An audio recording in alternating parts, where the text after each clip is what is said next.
نے حضرت موسیٰ علیہ السلام سے فرمایا ہے میرے کلیم جس کے پاس بدلہ لینے کی طاقت ہو اور پھر بھی اپنے بھائی کو معاف کر دے، رب کی نظر میں اس کی بڑی عزت ہے، وہ بڑا قابل تکریم ہے، وہ بڑا قابل اعزاز ہے، وہ طاقتور تھا،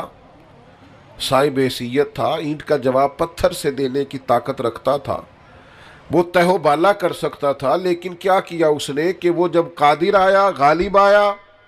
اس نے معاف کر دیا اللہ کی رضا کے۔ تو ظلم نہیں، جبر نہیں، زیادتی نہیں، تکلیف نہیں۔ اور اگر کوئی ظلم کر رہا ہے تو وہ یہ مت بھولے کہ اگر کسی کو پتہ نہیں ہے کہ میں زیادتی کر رہا ہوں، وہ گھر میں زیادتی کر رہا ہے یا دکاندار ہو کے گاہکوں سے زیادتی کر رہا ہے یا آفیسر ہو کر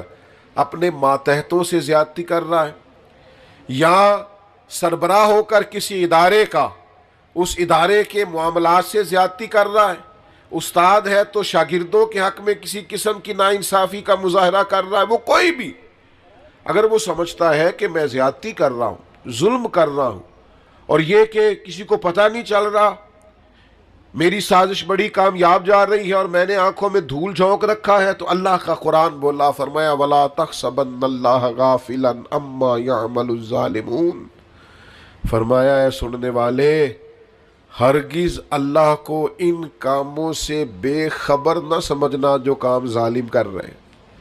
یہ گمان نہ کرنا کہ رب بے خبر ہے، یہ وَلَا تَحْسَبَنَّ اللَّهَ غَافِلًا، اللہ کو غافل نہ جاننا معاذ، یہ گمان نہ کرنا کہ اللہ بے خبر ہے ان کاموں سے جو کام ظالم کر رہے ہیں، تو یا اللہ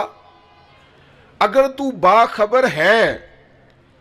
اور اگر آشنا ہے اور حقیقتاً ہے اور یقیناً ہے اور ایمان ہے کہ ہے، تو پھر ظلم ہوتا جا رہا ہے، پھر جبر ہوتا جا رہا ہے۔ تو اللہ کریم نے فرمایا انما یؤخرہم لیوم تشخص فیہ الابصار، فرمایا رب انہیں اس دن کے لیے مہلت دے رہا ہے جس دن پھر آنکھیں کھلی کی کھلی رہ جائیں گی، اس قیامت کے دن تک کے لیے اللہ مہلت دے رہا ہے جس دن پھر نگاہیں پھٹ جائیں گی، آنکھیں کھلی کی کھلی رہ جائیں گی۔ دوستو یاد رکھنا ظلم کی تین قسمیں، شرک بھی ظلم ہے، قرآن مجید نے کہا ان الشرک لظلم عظیم، بے شک شرک بہت بڑا ظلم ہے، یہ اللہ کے ساتھ زیادتی ہے کہ مالک اللہ ہو، خالق اللہ ہو، رازق اللہ ہو، قادر اللہ ہو اور انسان اس کے ساتھ شریک ٹھہرائے۔ ایک تو یہ شرک ہے، ایک شرک اپنی ذات پر بھی شرک ہوتا ہے۔ جو لوگ گناہ کرتے ہیں نا، جو لوگ اللہ کی نافرمانی کر کے اپنے لیے دوزخ اکٹھی کرتے ہیں، وہ اپنی جان پر ظلم کرتے ہیں، گناہ کر کے، زیادتی کر کے، اللہ کی نافرمانی کر کے۔ قرآن مجید نے کہا وَمَن يَتَعَدَّ حُدُودَ اللَّهِ فَأُولَٰئِكَ هُمُ الظَّالِمُونَ،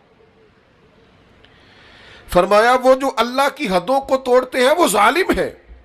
اپنی جان پر ظلم کر رہے، وہ اپنے ساتھ زیادتی کر رہے۔ اور جو کسی پر ظلم کرے وَلَا تَحْسَبَنَّ اللَّهَ غَافِلًا عَمَّا يَعْمَلُ الظَّالِمُونَ، وہ یاد رکھے کہ اللہ بے خبر نہیں ہے، اللہ کو علم ہے، اللہ نے ڈھیل دے رکھی۔ نتیجہ کیا نکلے گا؟ نتیجہ یہ نکلے گا جو تھوڑی سی بھی زیادتی کر رہا ہے نا، اسے تین چار نقصان ہوتے ہیں۔ سب سے پہلا نقصان تو یہ ہوتا ہے کہ اللہ ظالموں کو پسند نہیں کرتا، تو جس کو رب پسند نہ کرے وہ پھر کسی کا پسندیدہ رہ سکتا، اس کی زندگی سکون قرار والی ہو سکتی۔ اگر کوئی ظالم ہے تو لا یحب الظالمین، اللہ ظالموں کو پسند، بڑا ظلم کر لے جس نے کرنا ہے، جتنی زیادتی کرنی ہے کر لے، لیکن اللہ کہتا ہے انہ لا یفلح الظالمون، ظالم کبھی کامیاب نہیں ہو سکتا۔